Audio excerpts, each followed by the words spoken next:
Assalamualaikum warahmatullahi wabarakatuh. Baiklah, saya akan mempresentasikan mata kuliah sistem operasi yang dirangkum dalam buku Operasi Sistem Algoritma.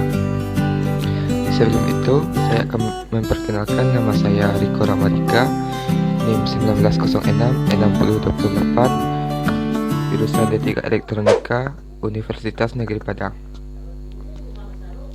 Chapter 3, Resource Allocation Graph. Grafik alokasi sumber daya adalah grafik yang menggambarkan sumber daya dan proses.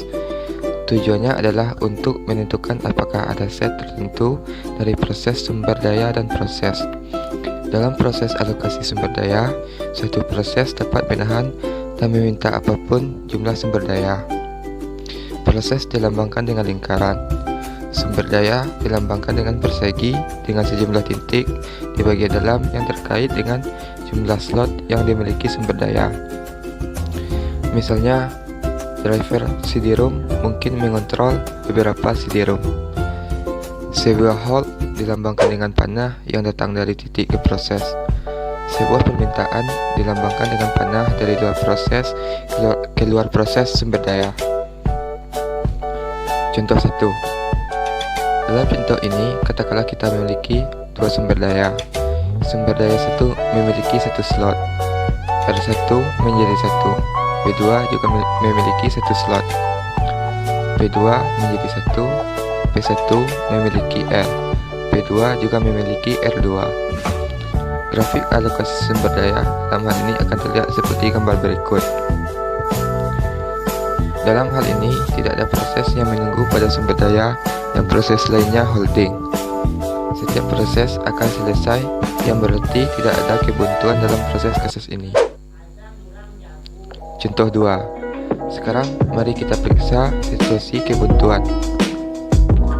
R1 menjadi 1, R2 menjadi 1. P1 memegang R1 dan meminta R2. P2 memegang R2 dan meminta R1.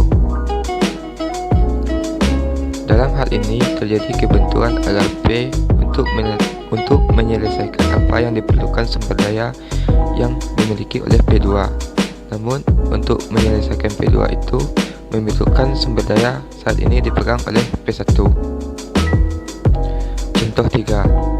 Dalam contoh ini kita akan melihat siklus tetapi tidak akan melihat kebuntuan. R1 menjadi 2, R2 menjadi 2. P1 menahan R2 meminta R1, P2 memegang R, P3 memegang R meminta R2, P4 memegang R2.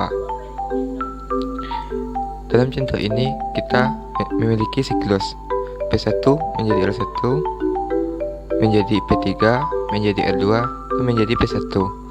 Tapi ini bukan jalan buntu karena P2 dapat menyelesaikan dan melepas R1, memungkinkan P1 untuk menyelesaikan P4, dapat menyelesaikan dan melepas R2, memungkinkan P3 untuk menyelesaikan.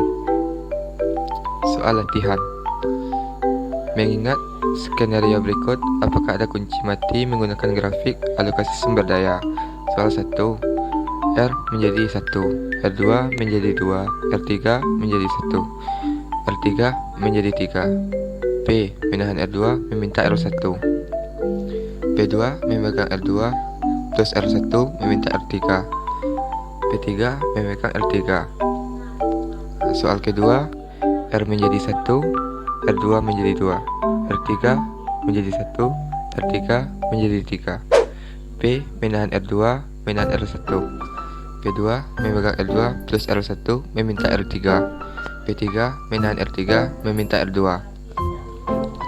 Baiklah, sekian presentasi yang dapat saya sampaikan. Wabillahi taufiq wal hidayah. Akhirul kalam. Assalamualaikum warahmatullahi